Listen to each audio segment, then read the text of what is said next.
4 দিন শ্রীনগর কাটানোর পর আজকে আমরা বেরিয়ে যাচ্ছি পেহেলগামের উদ্দেশ্যে। আজ শ্রীনগরকে টাটা বাই বাই করে বেরিয়ে পড়ুন পেহেলগামের উদ্দেশ্যে। শ্রীনগর থেকে পেহেলগামের দূরত্ব প্রায় 100 কিলোমিটার, যেতে সময় লাগবে কম বেশি 4 ঘন্টার মতো। এই শ্রীনগর থেকে পেহেলগাম যাওয়ার পথেই আপনারা দেখতে পাবেন কেশরের ক্ষেত ও প্রচুর ড্রাই ফ্রুটের দোকান। দেখুন এখানকার চেরি কালারই আলাদা, মনে হচ্ছে বেদেনার দানা।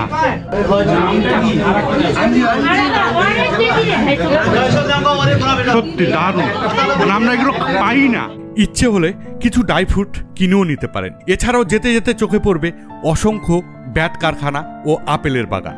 রাস্তায় খুব বেশি দেরি না করলে আপনারা দুপুরের মধ্যেই পৌঁছে যাবেন পেহেলগামে। পেহেলগামেও রয়েছে বিভিন্ন মানের ও দামের হোটেলের সুব্যবস্থা। আমরা উঠেছিলাম পেহেলগাম গ্রিন টপ রিসোর্টে। হোটেলে লাঞ্চ সেরে বেরিয়ে পড়ুন পেহেলগাম সাইট সিনের উদ্দেশ্যে। গন্তব্য বাইশরান ভ্যালি। পেহেলগাম থেকে মাত্র 6 কিলোমিটার দূরে এই বাইশরান ভ্যালির অবস্থান। সবুজ তৃণভূমি, ঘন পাইন বন আর তুষারাবৃত পাহাড় দ্বারা বেষ্টিত এই বাইশরানকে সুইজারল্যান্ডের সাথেও তুলনা করা হয়। ঘোড়ায় চেপে বা হেঁটে দুভাবেই আপনারা পৌঁছাতে পারেন বাইশরান ভ্যালিতে। তবে ঘোড়ায় গেলে খরচ পড়বে কম বেশি 1000 টাকা জনপ্রতি, আর হেঁটে গেলে যাওয়া আসা নিয়ে সময় লাগবে কম বেশি 2 ঘন্টার মতো। বাইশরান ভ্যালি যাওয়ার পথেই দেখে নিতে পারেন কানিমার্গ ভ্যালি, দেওয়ান ভ্যালি, কোলাহই গ্লেসিয়র, মহেশ্বর টেম্পল ও টুলিয়ান লেক। বাইশরান ভ্যালি দেখে পেহেলগামে ফিরে এসে হেঁটে হেঁটে পেহেলগাম গ্রামটি ঘুরে দেখুন, বেশ ভালো লাগবে পেহেলগাম গ্রাম। সন্ধ্যাবেলায় হাঁটতে বেরিয়ে বেশ